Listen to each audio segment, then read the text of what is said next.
Hi everybody, this is your girl Angie Herenick of Evangeline's Queen of Cuisine and Airbnb, and today we got a pretty full day going. The chicken right now is on the grill smoking. It has been smoking for a little while. Since the chicken is on, I got to start dessert. Mike is on his way home tonight. I'm so excited. My baby's coming home. I'm not doing candlelight, y'all, but I'm doing a nice home cooked spread for my baby to come home to. So anyway, I'm making a chocolate mousse pie, and I have to start right now with the crust because I have to get it into the oven. So I have two pre-made deep dish crusts, store-bought crusts, and you need to prick holes all over your crust to get it to ventilate, to get the steam to escape, because otherwise if you don't, it'll become it's not going to be the finished product that you want. It could end up being a little soggy, not as crisp as you like. And you don't need to put a ton of holes, just enough to get that steam to come out. So I'm going to put this in a 400-degree oven for approximately 10 to 12 minutes. Now, we need to get our base going. And our base starts with approximately a few ounces of egg yolks. And you put this in your mixer, get it going, and you need to incorporate air into your yolks. So at this juncture, I'm just going to be whipping it until the yolk starts turning pale in color. And while this is going, I need to get my sugar and my water to start boiling and to reach a temperature of 244 degrees Fahrenheit. And this is going to be our syrup that we're going to incorporate to help cook our eggs while it's whipping. To the side, I need to start chopping my chocolate. Let's get this kind of cut down a little bit. Just chop, chop, chop. Now don't eat the chocolate while you need every morsel for your recipe, okay? You chocolate lovers out there. Don't you go try to sneak a piece. So now, I'll just put this on my double boiler, and all a double boiler is that you have a pot with water, and then you just put this on top of that pot of boiling water to start melting your chocolate.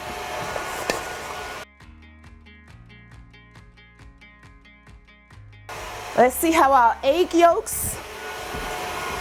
Woo! Oh, this is looking lovely.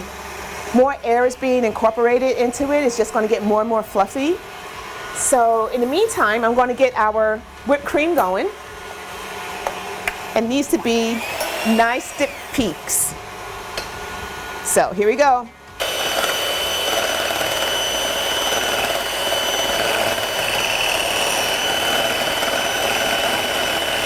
This is the hardest part about this recipe.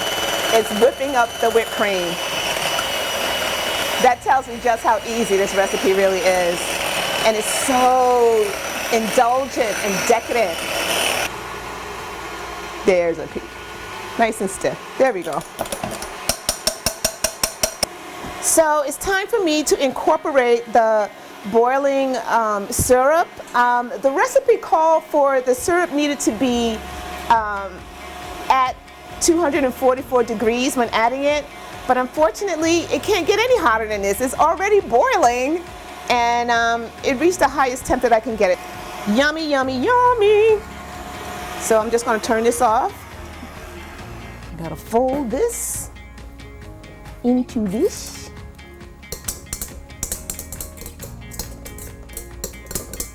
All right, let me just get the rest of that in there. And then I'll mix it together, and then I have to put it in the fridge so it'll cool in the fridge. So let me get some of this whipped cream in here. Right in there. And then you just gently, I hope it works, y'all. Fold it in. And then get it in the fridge. So let's see. There we go. So now, in the fridge it goes. I'm gonna put the rest in these plastic cups. Well, now that I've got my mousses completed, the next dish that I'm going to prepare is called Argentinian collard greens. I miss being in Argentina so much, and I used to order this with the steaks there all the time, so I'm going to attempt to make it here at home. See you there.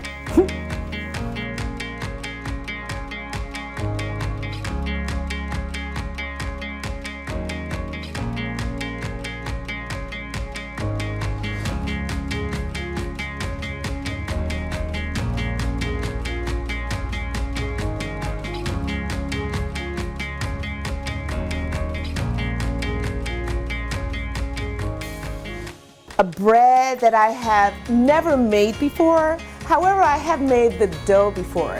The bread is called a fougasse. It's a country French bread, and it's basically in the shape of a ladder. But the dough itself is as though you're making a pizza dough. But the only difference is I'm using a starter to give it that added flavor. You know the flavor that you would get with pretzels? You get that from having a starter.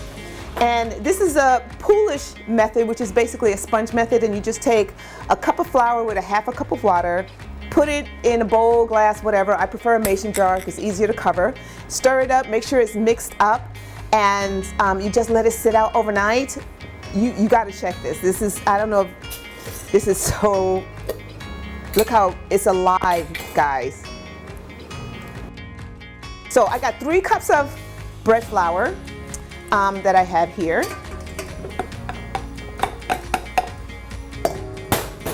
And I have a half a teaspoon of active dry yeast, teaspoon of salt, and I have my poolish starter.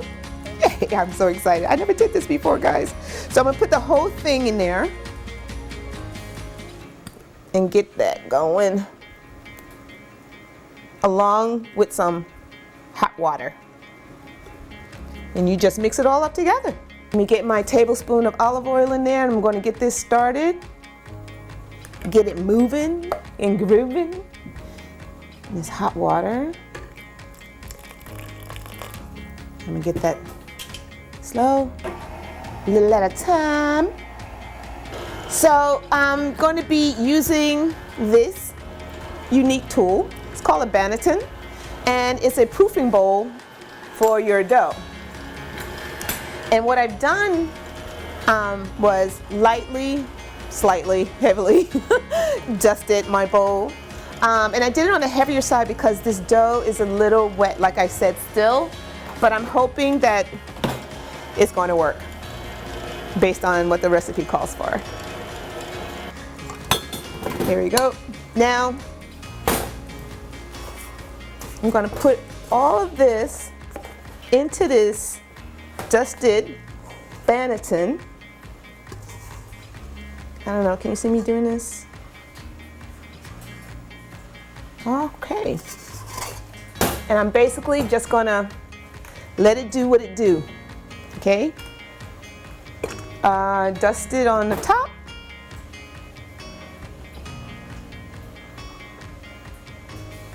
The top sort of rise. And then this is the cover that came with it, and I just lightly dust it as well so it doesn't stick. And then I just put it over, put it in a warm spot. That'll probably be where the stove is. Actually, outside is even better in the sun. Hot Georgia day, baby. Great way to proof your bread.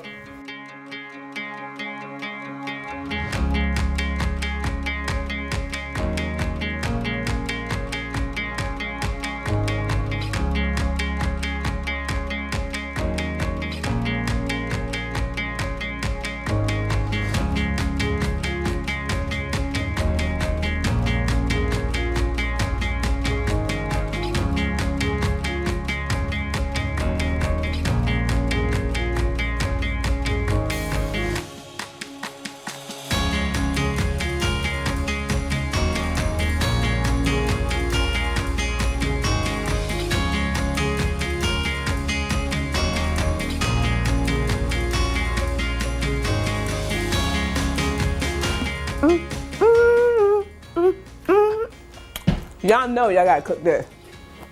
Just to recap just a little bit on how I prepared the chicken.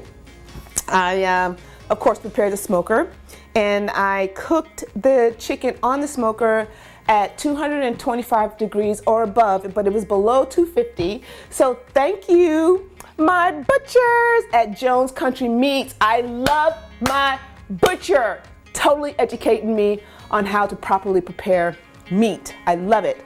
And I have the fougasse, which is basically a pizza dough that's basically being shaped into a bread that's been baked to look like a ladder.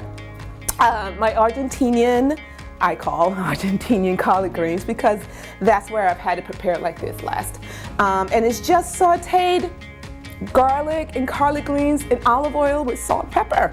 It doesn't get any simpler than this, ladies and gentlemen. And look at the beauty and tendon. Look at the color from the smoke. And I use hickory wood to smoke, and I also used cowboy hardwood to retain the heat because it's much better than regular briquettes or whatever that folks use. I love the cowboy hardwood. It's much, much better and it has a lot of flavor to it. This is beautiful. This is perfect. You guys got to make this recipe. I see you guys next time. Bye.